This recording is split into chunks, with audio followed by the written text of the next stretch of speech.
nyanyian pengajaran, berbahagialah orang yang diampuni pelanggarannya, yang dosanya ditutupi. Ayat 2 sekali lagi. Berbahagialah manusia yang kesalahannya tidak diperhitungkan Tuhan dan yang tidak berjiwa penipu. Kurangi bas itu. Bas. Nah, saudara dikasih Tuhan, saya buat judul firman Tuhan hari ini, batas kekuatan manusia atau batas kemampuan manusia. Saudara, satu mobil ataupun satu unit mobil itu ada batas kekuatannya untuk membawa beban atau untuk membawa barang. Itu ada semua tertulis bahwa mobil A, mobil B, baik mobil yang besar sekalipun, itu sudah ada batas kekuatannya, tidak boleh melebihi kapasitas yang sudah ditentukan oleh pabrik. Kenapa dibuat ada batasnya? Sebab terkadang manusia ini ingin cepat, instan, lalu memaksa mesin yang ada. Jadi akibatnya mesin bisa rusak, akibatnya bisa masuk paret, akibatnya ban bisa pecah, akibatnya bisa terjadi kecelakaan lalu lintas yang bisa merusak mobil, orang, dan banyak yang menjadi korban. Terjadi kerugian materi dan nyawa. Itu dibatasi. Saudara dikasih Tuhan, demikian juga robot terkenal bisa menolong manusia, tapi terbatas kemampuannya. Robot itu sebenarnya punya bodi yang kaku. Dia hanya bisa begini, bisa begini, bisa muter-muter baut. Jadi terbatas gunanya walaupun itu sangat menolong. HP yang kita pegang itu sangat menolong manusia, ya. Di dunia apapun, ya, di dunia bisnis, di dunia pertanian, dunia pendidikan, penerbangan, kelautan, khususnya informasi. Semua ada di dalam, tapi tetap ada batasnya.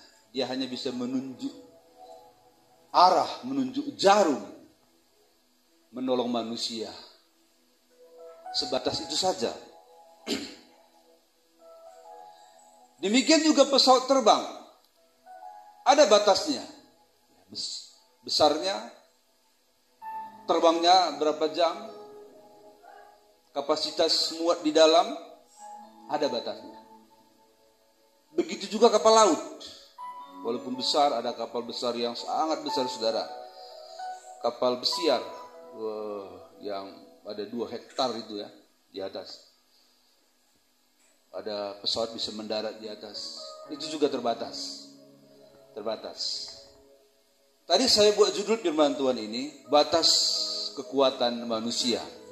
Ataupun batas kemampuan manusia. Semua penemuan ada batasnya, diciptakan manusia. Dan manusia tidak mampu menciptakan sesuatu yang tidak terbatas. Manusia hanya bisa menciptakan yang terbatas, karena manusia adalah terbatas.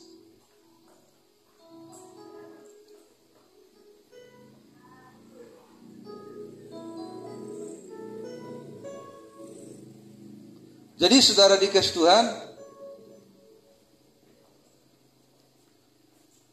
kita harus mengetahui, ya, bahwa kita manusia juga manusia yang terbatas, yang sengaja Tuhan ciptakan terbatas. Batas kemampuan kita itu sudah ditentukan Tuhan sekian.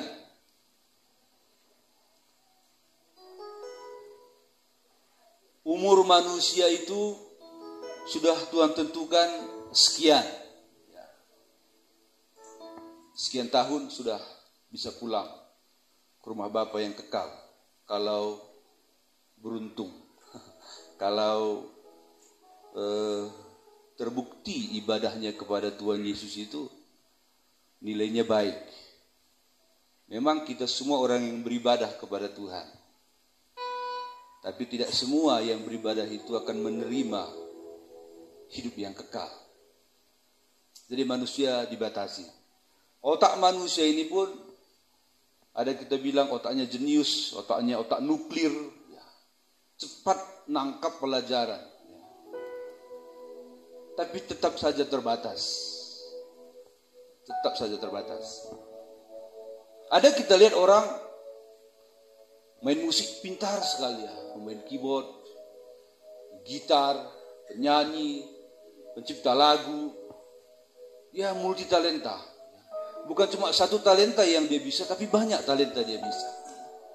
Tapi tetap terbatas juga.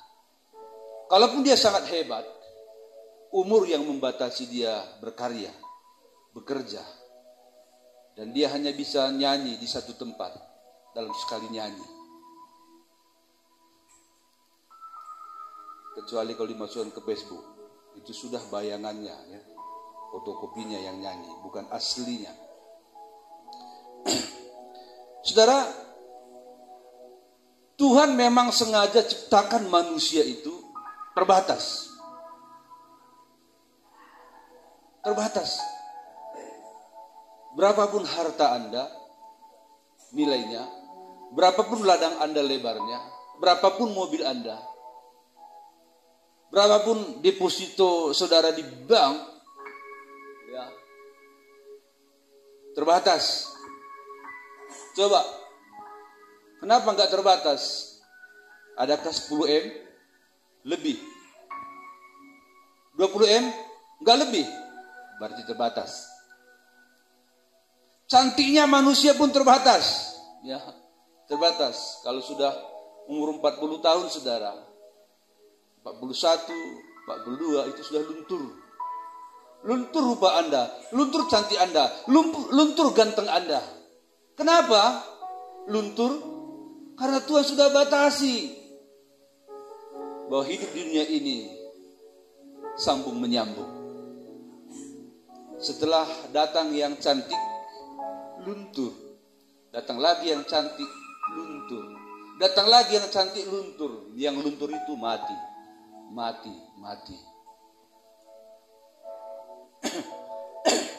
Sengaja Tuhan ciptakan terbatas. Kenapa Tuhan sengaja ciptakan terbatas? Supaya manusia itu buka kurung, sombong, tutup kurung. Jangan sombong. Maksud saya, jangan sombong dalam kurung. Atau dalam tanda petik, supaya manusia itu jangan sombong. Amin. Sesombong-sombongnya Anda, sejujur-jujurnya Anda, ya sama saja punya nasib yang sama. Di hari kematian, nasib jadi sama. Kalau masih hidup, beda kelihatannya. Yang satu punya mobil mewah, yang lain jalan kaki kemanapun. Tapi kalau kita nilai, belum tentu yang di atas mobil mewah itu lebih bahagia daripada yang jalan kaki. Tergantung orang itu membawa hidupnya. Ada yang jalan kaki tapi bahagianya lebih bahagia daripada orang yang naik Mercedes-Benz, yang di atas Pajero. Lebih bahagia dia. Ada yang makan ikan asin setiap hari tapi senyum di meja makan luar biasa. Ada yang tiap hari babi panggang, babi guling, babi kecap, lembu panggang, lembu guling. Tapi saudara, di meja makan saja saling lotot-melotot. Ya, bahasa Karo bilang jerleng-jerleng. Apa? Bulang. Gak ada damai. Jadi jangan Anda ukur orang miskin gak bahagia. Dan jangan Anda ukur orang kaya juga tak bahagia. Tapi ingat, bukan kekayaan dan bukan kemiskinan ukuran bahagia.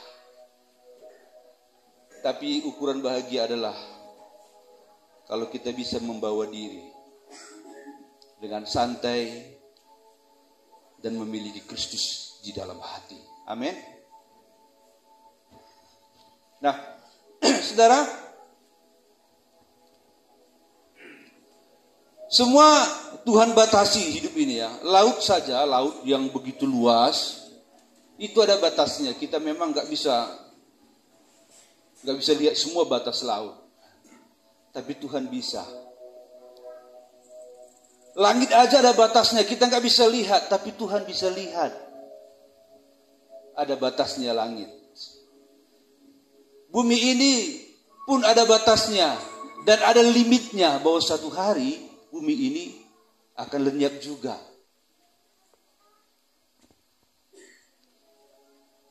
Di Alkitab ada seorang yang bernama Metusalah. Umurnya 999 tahun. Hampir 1000 tahun umurnya. Panjang umur kan saudara?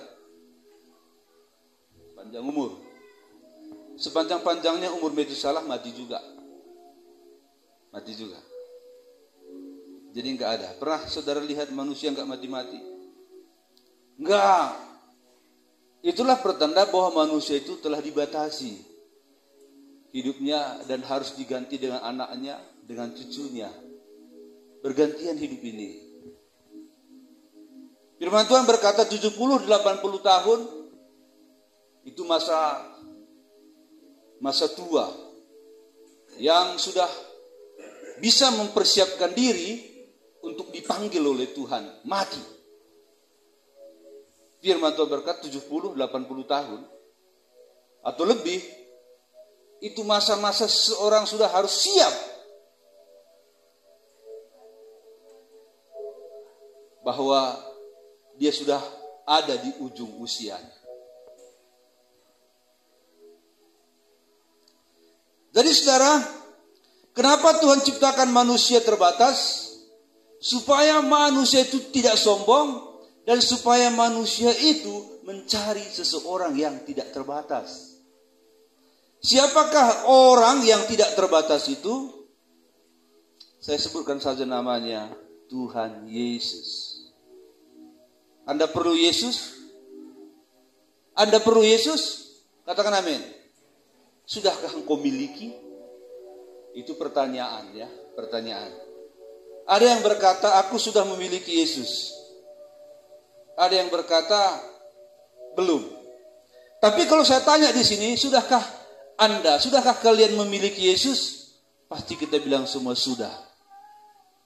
Yesus itu barang berharga yang lebih mahal dari apapun. Jadi kalau kita dapatkan Yesus, tahu rasanya dia masuk ke dalam sini. Tahu rasanya saudara, tahu ya. Dan kalau kita kehilangan Yesus, itu pun tahu kita rasanya bahwa Yesus itu sudah meninggalkan kita. Contoh, kalau saudara jalan-jalan ke ladang gitu ya, tiba-tiba dapat uang 100.000. Terasa enggak? Tahu enggak kita dapat uang? Dapat 100.000. Masukkan kantong kan? Senang ya? Enggak ada yang tahu, enggak ada yang kehilangan dapat. Bisa kita rasakan bagaimana sukacita mendapat uang 100.000 masuk kantong. Dan kita jalan-jalan. Tadi pagi kita dapat 100.000, kita mau ke warung. Mau beli panggang laharinya BPK, babi panggang karo.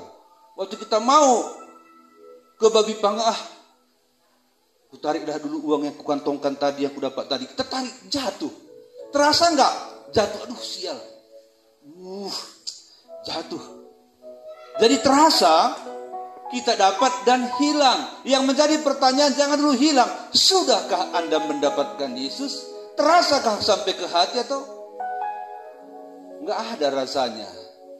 Kalau nggak ada rasanya, engkau belum mendapatkan Yesus sebagai Tuhan dan Juru Selamatmu. Dan apabila napasmu habis, engkau tidak masuk surga karena Yesus belum jadi raja di hatimu. Habis napas terakhir, Anda tidak masuk surga karena Yesus belum masuk ke dalam. Hidup ini jauh, hidup ini untuk mendapatkan Yesus jauh lebih penting daripada mendapatkan dunia, uang. Ini cerita lama. Satu kali ada seorang yang umur sekitar 50-an tahun sudah dapat uang sekitar, kita katakanlah 500 M. Ya. Dia kerjaannya hidup hanya cari uang. Cari uang. Umur 50 tahun sudah kumpulkan uang 500 M. Karena dia pikir uang segala-galanya. Lalu dia sakit kanker. Lalu dia berpikir, kalau ada uang, penyakit kanker mudah diobati. Lalu dia pergi ke dokter spesialis kanker.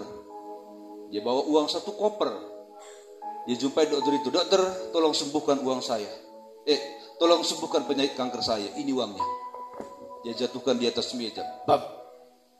Tebal saudara. Dibawa sekitar 5 M. Oke, kata dokter. Lalu dokter periksa dia.